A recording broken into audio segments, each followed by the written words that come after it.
খাটো মানুষকে খাটো বললে কি গীবত হবে? নবী করিম সাল্লাল্লাহু আলাইহি ওয়াসাল্লাম পরিষ্কারভাবে বলেছেন, লা তাকুল লিকাসিরিন ইয়া কাসির, তোমরা খাটো মানুষকে হে খাটো এরকম বলে ডেকো না। তার মানে কোনো মানুষকে খাটো বলে ডাকাডাকি করা বা অন্যদের সামনে তাকে হে খাটো হে বাইটা এভাবে বলাটা দোষণীয়, এটা গুনাহের কথা।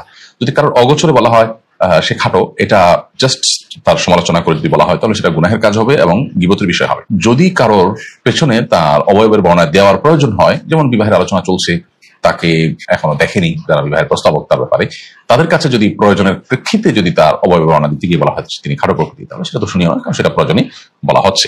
নবী করিম সাল্লাল্লাহু আলাইহি ওয়াসাল্লাম পরিষ্কার ভাবে বলেছেন, যিকরুকা হাকামা ইয়াকরাহু, তোমার ভাই তার সামনে যেটা বলে তিনি কষ্ট পাবেন সেটাই তার পেছনে বলাটা হলো গীবত। এখন একজন খাটো মানুষকে সামনে হে খাটো হে বাচ্চা বা বাচ্চা বলে যদি তাকে আখ্যায়িত করা হয়, যদি কষ্ট পাবেন, এটা বলা বাহুল্য।